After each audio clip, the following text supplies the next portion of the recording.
మమ్మల్ని మిక్కిలిగా ప్రేమించిన మా ప్రియ పరలోకపు తండ్రి,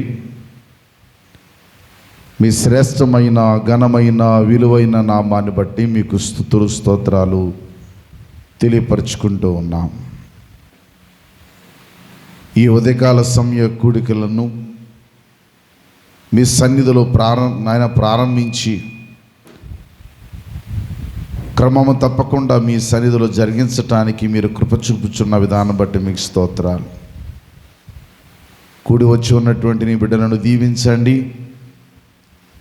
రావలసిన బిడ్డలు ఎంతోమంది ఉన్నప్పటికీ ఆసక్తి కలిగి నాయనా నీ సన్నిధిలో నీ నామమును స్తుతించుట కొరకు సమర్పణతో నీ పాదాలు చెంతకు వచ్చి ప్రార్థనలో ఏకీభవిస్తూ, పాటలలో ఏకీభవిస్తూ, వాక్య ధ్యానములో కూడా ఏకీభవిస్తున్న సంఘాన్ని మీరు జ్ఞాపకం చేసుకొని వాక్యమును ప్రకటిస్తుండగా వినగలిగే చెవి, చూడగలిగే కన్ను, గ్రహించగలిగే మనస్సునిచ్చి మీ స్వాధీనములో ఆధీనములో ఉంచి దయగలన హస్తము చేత మీరు నింపి భద్రపరిచి మేలు దయచేయమని, సహాయం కురిపించమని, నీ మహోన్నతమైన కార్యాలు జరిగించగల మీ సన్నిధిలో అనేక సంగతులు నేర్చుకుని మరింత మీకు చేరువయ్యే వాగ్యాన్నిమ్మని యేసుక్రీస్తు వారి గణనామములో మిక్కిలి వినయముతో వేడుకొని ప్రార్థిస్తున్నాను మా ప్రియ పరలోకపు తండ్రి, ఆమేన్. ఘనమైనటువంటి దేవదేవునికి మొదటిగా నా హృదయపూర్వకమైన స్తుతులు స్తోత్రాలు తెలియపరుస్తున్నాను. ఈ ఉదయకాల సమయంలో చేరువచ్చిన దేవుని పిల్లలైన పరిశుద్ధులైన మీ అందరికీ పేరు పేరు చెప్పున హృదయపూర్వకంగా వందనాలండి. కొంచెం అందరూ చెప్పకూడదా? ఇక మీ కళ్ళు చూస్తున్నా, మీ ముఖాలు చూస్తున్నా, మీరు లేచి వచ్చిన తీరు చూస్తే నాకు అర్థమవుతుంది. నేను కూడా మీతో పాటు నిన్న రాత్రి అయితే నాకు కూడా నిద్ర లేదు. నేను డేట్ ఇచ్చాను, మర్చిపోయాను. నిన్న మధ్యాహ్నం వారు ఫోన్ చేశారు, అయ్యా మీరు వస్తాన్నారని చెప్పి అన్నప్పుడు అగ్రహారం రాత్రి వెళ్ళడం జరిగింది. నేను సన్నీ వచ్చిన తర్వాత బైబిల్లో కూర్చోవడం జరిగింది. 3 గంటలకు పడుకున్నాను, 4 గంటలకు లేచాను. అంచేత ఇబ్బందికరమైన పరిస్థితిగా మీకు ఎలా ఉందో నాకు కూడా అలాగ ఉన్నప్పటికీ మీరు మంచోళ్ళు కనుక జస్ట్ అలా ముసుకుంచి ఎదరికెళ్ళి లాగితే సరిపోద్ది కనుక మీరు సహకరించాలని ప్రభు పేరట మీకు మనవి చేస్తున్నాను. అందరికి వందనాలండి. రైట్, మంచిది ప్రియులారా. ప్రసంగి గ్రంథంలో ప్రసంగాలు అని చెప్పి మనం ధ్యానం చేసి 5 దినాల నుండి 6 దినాల నుండి 5 దినాల నుండి ఎన్నైనా పాయింట్లు 6 దినాల నుండి ధ్యానించటానికి దేవుడు కృప చూపినందుకు దేవుని నామాన్ని నేను స్తుతిస్తూ ఉన్నాను. ఈ ప్రసంగి గ్రంథం అద్భుతమైనటువంటి గ్రంథం. మానవ కోటికి చక్కటి జ్ఞానాన్ని, చక్కటి ఆలోచనను కలిగింపచేసిన గ్రంథం. భూమి మీద ఉన్నటువంటి మనుషులందరి వలె కాక ఒక ప్రత్యేకమైనటువంటి వ్యక్తిగా భూమి మీద సమస్తాన్ని అనుభవించిన వాని యొక్క జీవిత గ్రంథం. అన్నిటిని అనుభవించిన తరువాత వైరాగ్యము కూడా అనుభవించిన ఒక యోధుని గ్రంథం. ఈ గ్రంథములో నుండి కొన్ని సత్యాలు మనం ఆలోచిస్తూ ఉన్నప్పుడు, మనం పరిశీలన చేస్తూ ఉన్నప్పుడు చాలా విలువైన మాటలు మన హృదయాలకు అర్థమయ్యే రీతిలో దేవుడు మనకి బోధిస్తూ ఉన్నారు. 2 మాటలు మీరు రాసుకుంటే మంచిదేమో అనిపిస్తుంది. దయచేసి ప్రసంగి గ్రంథాన్ని 2 మాటలు నేను వివరించబోతున్నాను. ప్రసంగి గ్రంథాన్ని హెబ్రీ భాషలో కోహిలెత్ అనేటువంటి పదముతో వాడతారు. ప్రసంగి గ్రంథమును హెబ్రీ భాషలో కోహిలెత్ అనేటువంటి పదముతో వాడతారు. అలాగే గ్రీకు భాషలో దీన్ని ఎక్లేసియాస్టిస్ అనేటువంటి పదంతో వాడతారు. మళ్ళీ తెలియజేస్తున్నాను. ఈ ప్రసంగి గ్రంథాన్ని హెబ్రీ భాషలో కొహిలెత్ అనేటువంటి పదముతోనూ, గ్రీకు భాషలో ఎక్లేసియాస్టిస్ అనేటువంటి పదముతోనూ వాడతారు.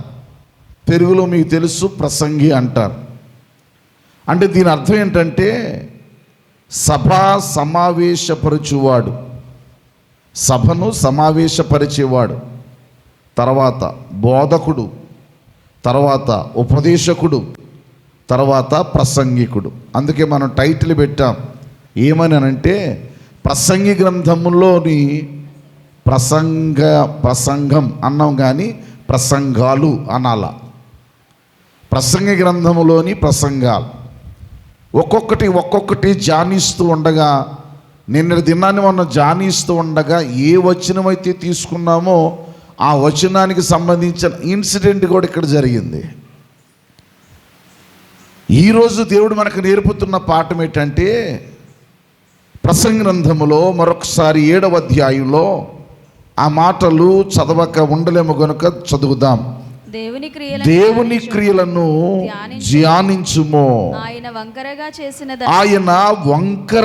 చేసిన దానిని ఎవడు చక్కపరచును?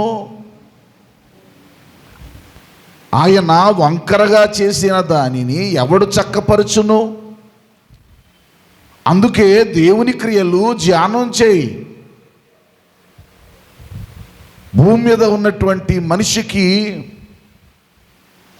పాండిత్యం ఎరిగిన వాడు, జ్ఞానం ఎరిగిన వాడు, గొప్ప స్థితిని గతిని కలిగిన వాడు, జీవితంలో ఏది అనుభవించాలో వాటన్నిటిని అనుభవించిన వాడు, జీవిత పాఠ్యాన్ని బాగుగా తెలిసిన వాడు ఏమని చెప్తున్నాడంటే, అయ్యా దేవుని క్రియలను ధ్యానం చేయండి. చెప్పాలి మీరు, ఏం చేయండి అంటే దేవుని క్రియలు అనగానే దేవుని పనులు, దేవుని కార్యాలు, ఆయన మన పట్ల చేసినటువంటి ఘనమైన పనులు, వీటిని నువ్వు ధ్యానం చేస్తే కానీ నీకు అర్థమయ్యేది, చెప్పాలి అర్థమయ్యేది కాదు. ఆ దేవుడు నీకు అర్థం కావాలంటే ఆయన పనులు నువ్వు ధ్యానం చేస్తే, ఆయన నీ పట్ల చేసిన కార్యాలు నీవు గుర్తు చేసుకుంటే, ఆయన నీ పట్ల జరిగించిన క్రియలు నీవు గుర్తు చేసుకుంటే, నువ్వు అలాగూ ధ్యానం చేస్తే అప్పుడు కానీ నీకు అర్థం కాదు. దేవుని కార్యాలు మనకు అర్థమయ్యేవి కావు. ఒకవేళ ఈ మానవ కోటికి అర్థమై ఉంటే ఈ మనిషి దేవుడికి దూరంగా ఉండేవాడు కాడు. దేవునికి దూరంగా ఉంటున్నాడంటే అర్థం ఏంటో తెలుసా? వాడికి ఇంకా లేక వారికి ఇంకా దేవుని క్రియల గురించి అర్థము కాలేదని అర్థం. ఇంతకీ ఆయన క్రియలు అర్థం కావా ధ్యానిస్తే కానీ అనంటే, తెరవండి అదే ప్రసంగి గ్రంథంలో 3వ అధ్యాయము 11వ వచనం చదువుదాం. అదే ప్రసంగి గ్రంథము 3వ అధ్యాయము 11వ వచనం. దేని కాలమునందు అది చక్కగా ఉండునట్లు సమస్తమును ఆయన నియమించి ఉన్నాడు. ఆయన శాశ్వత కాల జ్ఞానమును నరుల హృదయమందు ఉంచి ఉన్నాడు. గాని దేవుడు చేయు క్రియలను పరిశీలనగా తెలుసుకున్నటకు అది చాలదు. అమ్మ బాగా వినాలి మీరు. శాశ్వత కాల జ్ఞానాన్ని మనుషుల హృదయంలో పెట్టాడట. ఏది ఎప్పుడు ఎక్కడ చక్కగా జరగాలో దేవుడు దాన్ని జరిగిస్తున్నాడట. మనిషి హృదయంలో ఏం పెట్టాడట దేవుడు? చెప్పండి. జ్ఞానం పెట్టాడట. ఆ జ్ఞానం శాశ్వత కాలమైన జ్ఞానం అట. అయినా మనసు పెట్టాలి, అయినా దేవుని క్రియలు తెలుసుకున్నటకు అది చాలదు. అంటే దేవుని క్రియలు నీ జ్ఞానంతోనో నీ ఆలోచనతోనో నువ్వు అనుకున్న దానితోనో ఆలోచిస్తే అర్థం కావు. నీ దేవుని క్రియలు నీకు తెలియాలి అంటే నీవు ధ్యానం చేయాలి, తపస్సు చేయాలి. నీ మనసును, నీ హృదయాన్ని, నీ శరీరాన్ని దేవుని సన్నిధిలో ఉంచి ఆలోచిస్తేనే కానీ అది అర్థమయ్యేది కాదు. దేవుని పిల్లలారా, అది అర్థం కావాలంటే నీ దేహము, నీ మనస్సు రెండు ఏకమైపోవాలా. దేవునికి నీ మనస్సు దగ్గరగా వెళ్ళాలా, హృదయానికి దగ్గరగా వెళ్ళాలా. అప్పుడు కానీ అది అర్థం కాదు అంటున్నాడు. నేను జ్ఞానం ఇచ్చాను, శాశ్వత కాల జ్ఞానమును నరుల హృదయమందు ఉంచి ఉన్నాను, అయినప్పటికీ ఆయన క్రియలను పరిశీలనగా తెలుసుకున్నటకు అది చాలదు. శాశ్వత కాల జ్ఞానము ఉన్నా కూడా సరిపోదట. మరొక మాట కూడా చదువుదాం. ప్రసంగి గ్రంథములో 11వ అధ్యాయములో 5వ వచనం. ప్రసంగి గ్రంథము 11వ అధ్యాయము 5వ వచనాన్ని కూడా చదువుదాం. చోళాలి గర్భమందు ఎముకలు ఏ రీతిగా ఎదుగునది నీకు తెలియదు. చోళాలి గర్భమందు ఎముకలు ఏ రీతిగా ఎదిగేది నీకు. ఏమంటే మనసు పెట్టండి. నీ ఇంటిలో నీతో పాటు ఉండే నీ కుమార్తె లేక నీ కోడలు గర్భం ధరిస్తుందే, గర్భము ధరించబడిన ఆ స్త్రీని రోజు చూస్తావు, రోజులు లెక్క పెడతావు, నెలలు లెక్క పెడతావు, కానీ లోపల ఎదుగుచున్నటువంటి శిశువు ఎలాగూ ఎదుగుతుందో నీకు అర్థము కాదు. చోళాలి గర్భమందు ఎముకలు ఏ రీతిగా ఎదుగునది నీకు తెలియదు. బాగా వినాలి. గాలి ఏ త్రోవన వచ్చునో నువ్వు ఎరుగవు. అలాగుననే అందరి మాట చెప్పండి. అలాగుననే సమస్త క్రియలను జరిగించు. దేవుని క్రియలు కూడా నీకు తెలియదు. చోళాలి గర్భమందు ఎముకలు ఏ రీతిగా ఎదుగుతుందో నీకు ఎలాగూ తెలియదో, గాలి ఎలాగూ వీస్తుందో నీకు ఎలాగూ తెలియదో, అలాగే దేవుని క్రియలు కూడా నీకు తెలియదమ్మా, తెలియదయ్యా. అందుకే అందరు నాతో చెప్పండి, దేవుని క్రియలను ధ్యానించుము. ఏం చేయాలి? నువ్వు ధ్యానం చేయాలి. నువ్వు ధ్యానిస్తేనే కానీ నీ జీవితంలో ఆ క్రియలేంటో నీకు అర్థం కావు. ఆ క్రియలు నీకు తెలియాలంటే ధ్యానపూర్వకమైనటువంటి ఆలోచన మన హృదయంలో ఉండాలి. ధ్యానించు. ఎందుకే దేవుని క్రియలు ఎలాగుంటాయో మనం ధ్యానం చేయడానికి, మనం ధ్యానం చేయాలంటే దేవుని క్రియలు మనం తెలియాలి కదా. ఆ క్రియలు ఎలాగుంటాయో అని మనం ఆలోచన చేస్తే, తెరవండి గ్రంథాన్ని తెరిచి, రాసుకునేవారు చక్కగా రాసుకోండి. ప్రకటన గ్రంథము 15వ అధ్యాయము 3వ వచనం.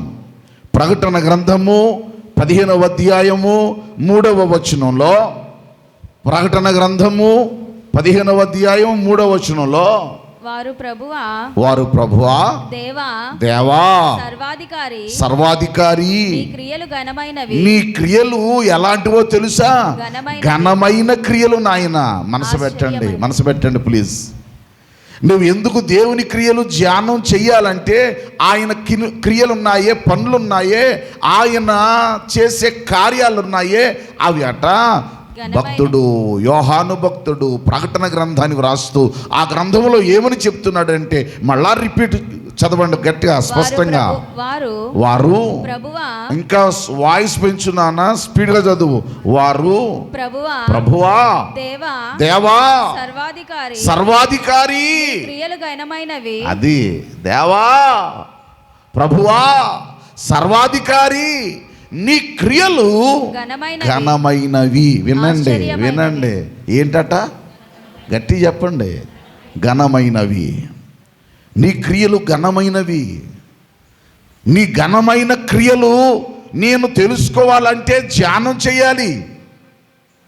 రేపు తెల్లవారుజామున రెస్టే కదండి, కొంచెం మనసు పెట్టండి. రేపు ఏ వారం? రెస్టే కదా. ఆరాధనకి మీరు అలా 12 గంటలకెళ్ళి వచ్చేస్తారు కదా, అంచేత కొంచెం త్వరగా విడిచిపెట్టేస్తాను. మనసు పెట్టండి. నీ క్రియలు ఘనమైనవి, ఘనమైనవి మనసు పెట్టాలా. ఇంకా ఆయన క్రియలు ఎలాంటివనంటే చూడండి దయచేసి, కీర్తన గ్రంథము 111వ సంకీర్తన, 111వ సంకీర్తనలో 2వ చరణం చదువుదాం. 111వ సంకీర్తన 2వ చరణం. యెహోవా క్రియలు గొప్పవి, యెహోవా క్రియలు గొప్పవి. వాటి యందు ఏమండి వినాలండి, యెహోవా క్రియలు ఎలాంటివట? గొప్పవి. వాటి యందు ఇష్టము గలవారందరూ వాటిని విచారించుదురు. వాటిని ఏం చేస్తారట? విచారణ చేస్తారట. అవి ఎవరు చేయగలరట? ఇష్టపడేవారు. ఈ తెల్లవారుజాము కూడికలో ఇష్టపడి మీరు కష్టపడి ప్రభు అంటే ఇష్టపడి ఆయన మాటలు ధ్యానించటానికి వచ్చిన దేవుని పిల్లారా, ఈ ప్రసంగి గ్రంథములోని ప్రసంగాలలో ఈ జరిగినటువంటి 5 దినాల కూడికలలో ఈ 6వ రోజు దేవుడు ఏం చెప్తున్నాడు తెలుసా? దేవుని క్రియలు ధ్యానం చెయ్యి. ఆయన క్రియలు ఎందుకు నువ్వు ధ్యానం చెయ్యాలంటే అంత ఈజీగా అర్థమైపోయేది కాదు, అంత ఈజీగా నువ్వు తెలుసుకోలేవు. అలా తెలుసుకోవాలి అంటే నీ మనస్సు ఏకాగ్రత కలిగి దేవునితో సహవాసం చేసేదే ఉండాలి. అలా ఎందుకు నీవు ధ్యానం చేయాలంటే ఆయన క్రియలు ఘనమైనవి. ఆయన క్రియలు ఎలాంటివి? ఘనమైనవి. ఆయన క్రియలు గొప్పవి. మనసు పెట్టాలి. ఆయన క్రియలు ఎలాంటివటండి? గొప్పవి. అయితే ఆ క్రియలు ఆయన యందు ఇష్టము కలిగిన వారు మాత్రమే విచారిస్తారట, విచారణ చేస్తారట. విచారణ చేసి ఏమంటారో తెలుసా? తెరవండి ద్వితీయోపదేశకాండం. ఏమంటారో చూడండి. ద్వితీయోపదేశకాండము 3వ అధ్యాయము 24వ వచనం. క్రియలు ఏమంటే ఆయన క్రియలు ఇష్టంగా ఉన్నవారు విచారణ చేసి వాళ్ళు ఏమంటారట?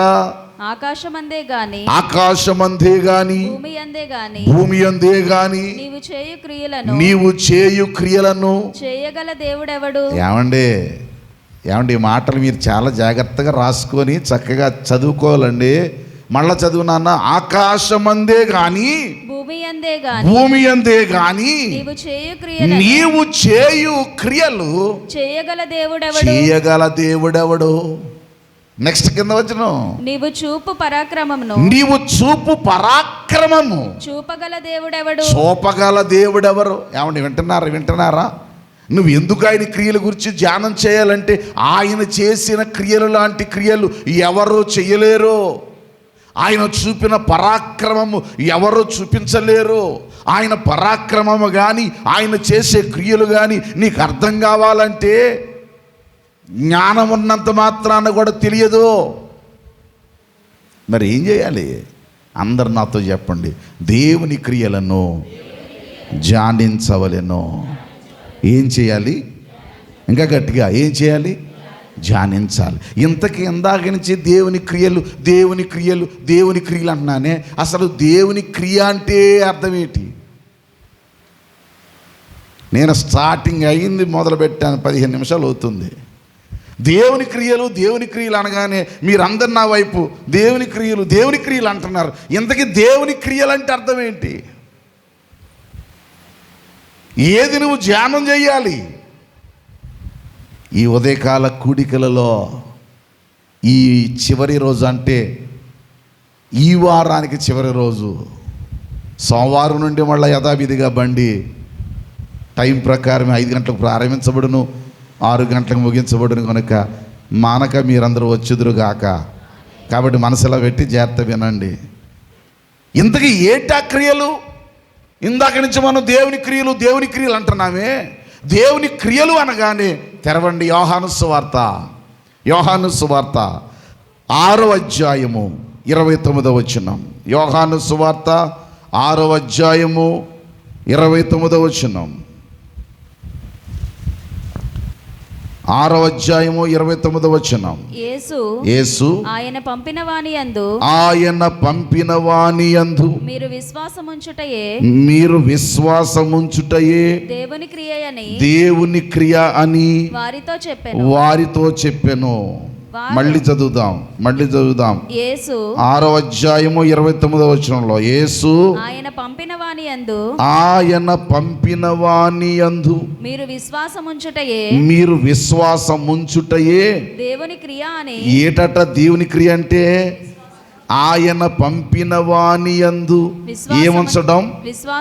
గట్టి చెప్పండి, మళ్ళీ నాతో పాటు చెప్పండి. ఆయన పంపిన వాని యందు విశ్వాసం ఉంచడమే దేవుని క్రియ. బాగా వినాలి. ఎంతగా మనం దేవుని క్రియలను ధ్యానం చెయ్యి, అది నీకు అర్థం కాదు. నీ చదువు ఉన్నంత మాత్రాన, జ్ఞానం ఉన్నంత మాత్రాన ఇది నీకు అర్థమయ్యేది కాదు అన్నారే. ఎంతగా క్రియ ఏంటంట? ఆయన యందు విశ్వాసం ఉంచుట, అదే దేవుని క్రియట.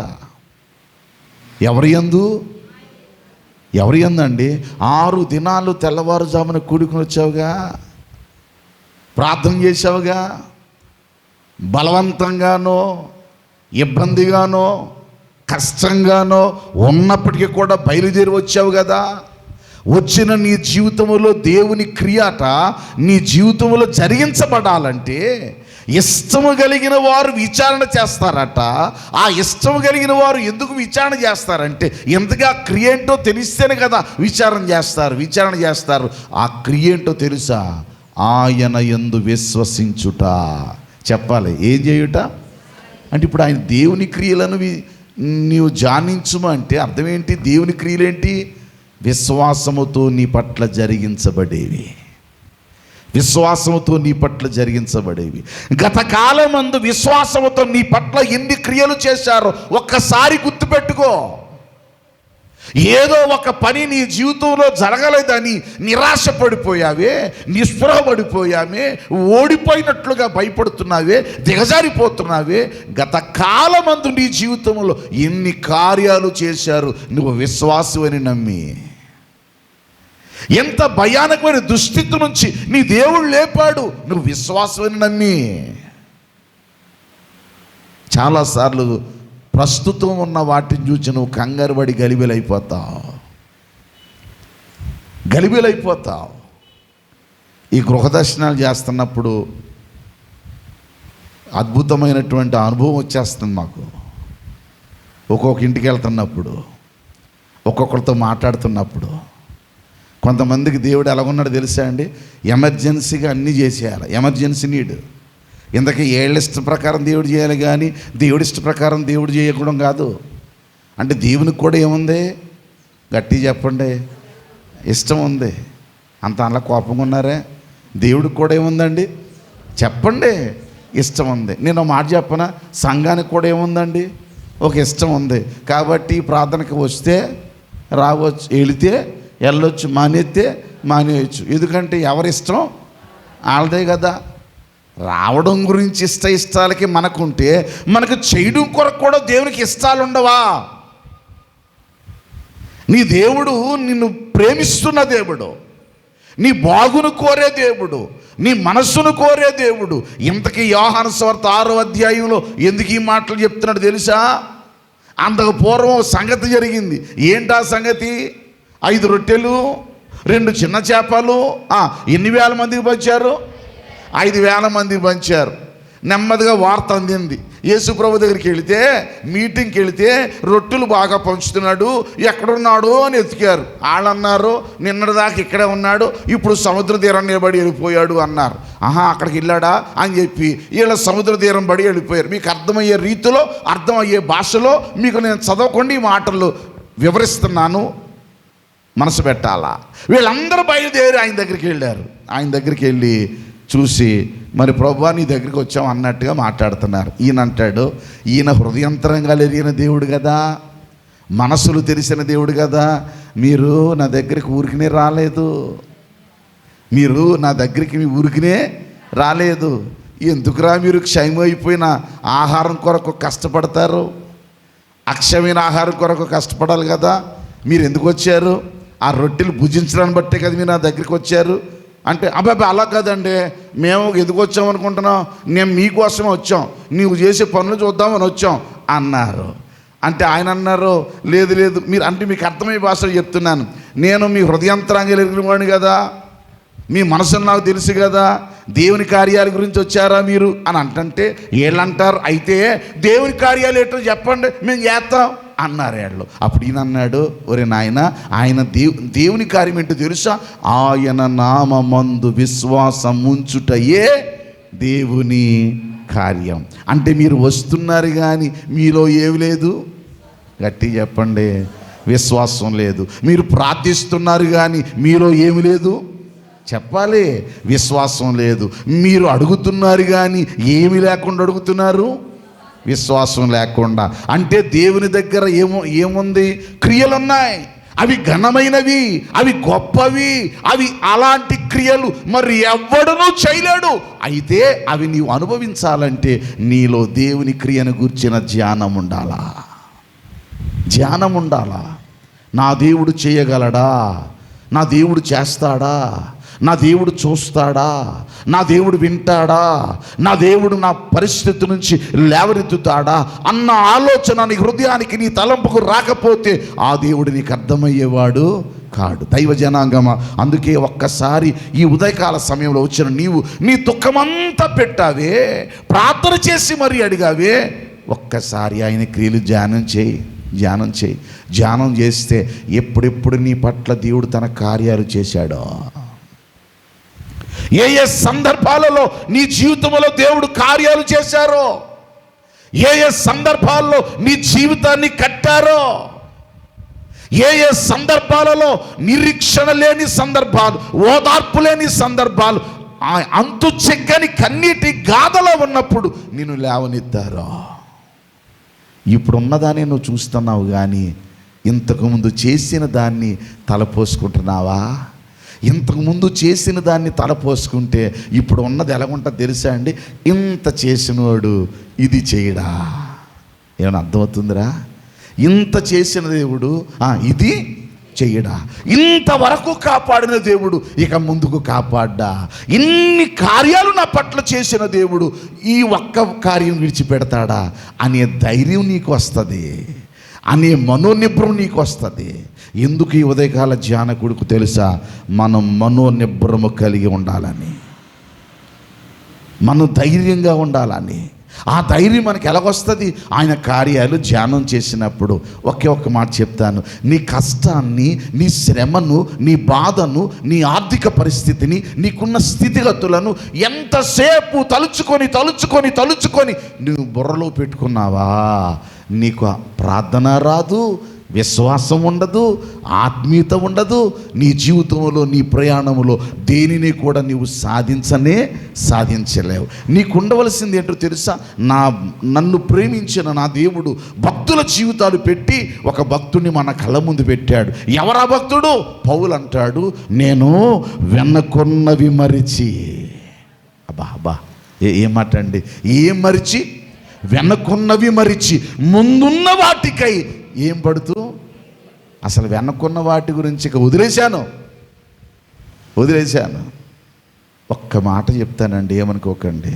నీ కష్టాన్ని తలపోసుకొని, నీ బాధని తలపోసుకొని, నీ శ్రమని తలపోసుకొని, నీకున్న ఇబ్బందిని తలపోసుకొని, నువ్వు పోసుకొని తలంచుకొని నువ్వు కుమిలిపోయి నీ మానసిక స్థితిని కోల్పోతున్నావే. కానీ నీ మనసులో ఉన్న నీ దేవుడు కూడా దుఃఖపడుతున్నాడు అన్న సంగతి నీకు తెలుసా? నీ చేతుల్లో ఉన్న అద్భుతమైన దేవుని కార్యాలు సంగతి నీకు తెలుసా? నీ కొరకు దేవుడు ఎన్ని అద్భుతాలు చేయాలనుకుంటున్నారో నీవు ఎరిగిన వ్యక్తివేనా? అలాగ నీకు తెలియాలంటే ఆయనంటే నీకు ఇష్టం ఉండాలా, ఆయనంటే ఇష్టం ఉన్నాడు అనుకోండి. ఏమనుకోకండి ప్లీజ్, ఒకసారి మనస్ఫూర్తిగా వందనం చెప్తారా?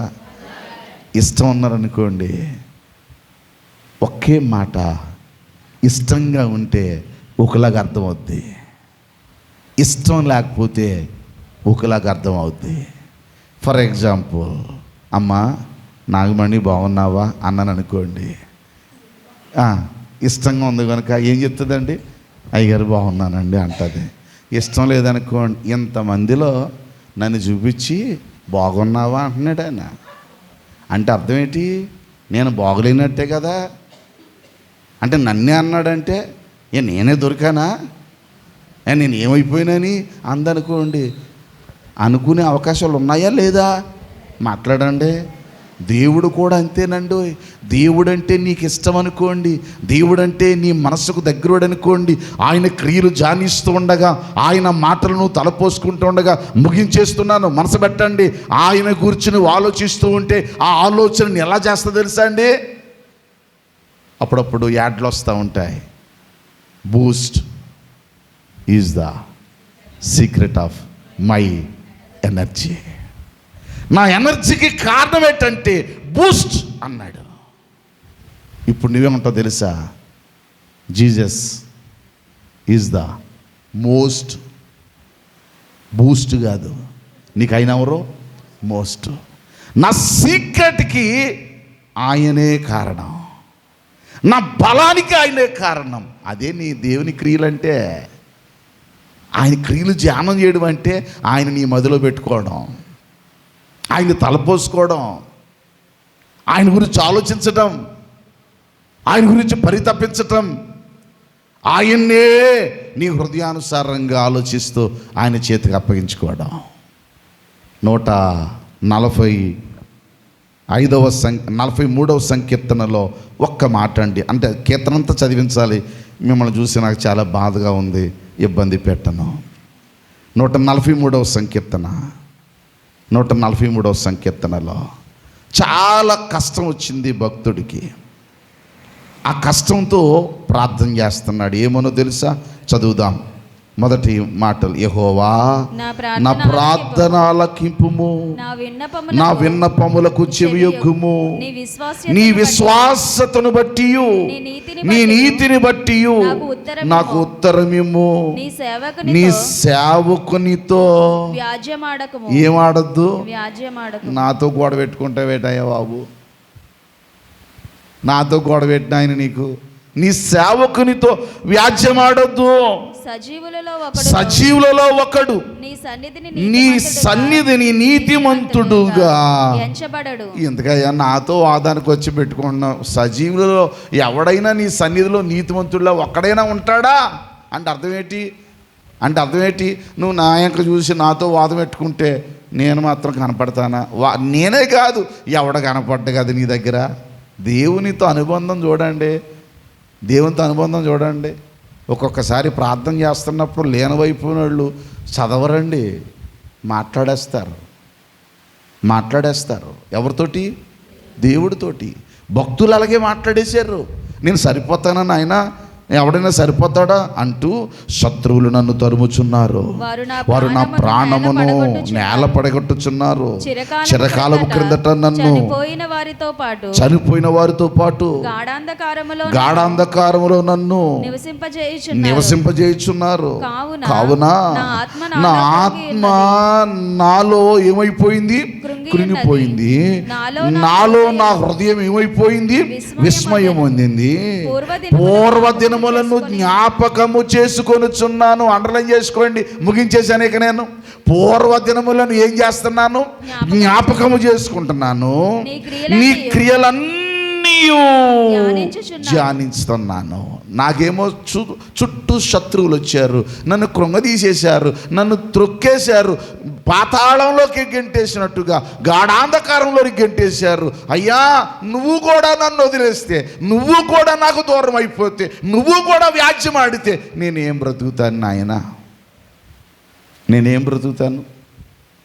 అందుకే ఇప్పుడు నేను ఏం చేస్తున్నానంటే నీ క్రియలను అన్నీ ధ్యానించుచున్నాను. నేను నీ చేతుల పని యోచించుచున్నాను.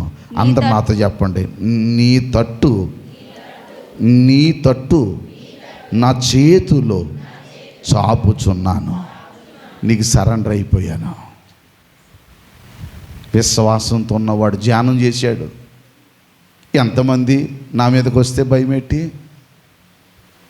ఎంతమంది నా చుట్టూ ఉంటే నాకేంటి?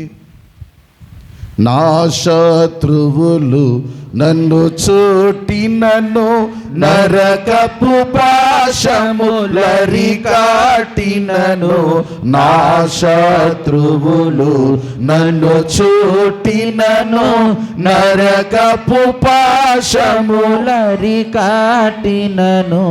వరదవలే భక్తిహీనులు పొర్లిన వరదవలే భక్తిహీనులు పొర్లిన విడువక నన్ను ఎడబాయని దేవా విడువక బాయని దేవా యెహోవా నా బలమా యథార్థమైనది నీ మార్గం. యెహోవా నా బలమా, యథార్థమైనది నీ మార్గం.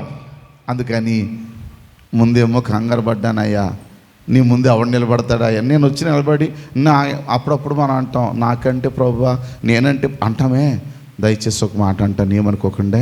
అసలు ఆ మాటలే వద్దండి. ఎవరి దగ్గర? దేవుని దగ్గర. ఎందుకంటే మనం ఎవరో తెలుసు.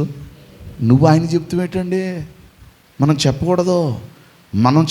మనం ఏంటో ఎవరు తెలియాలి? దేవునికి తెలుసు. నీ ప్రార్థన వైపు ఆయన చెవులు తెరవజేశాడు, ఆయన వింటున్నాడు.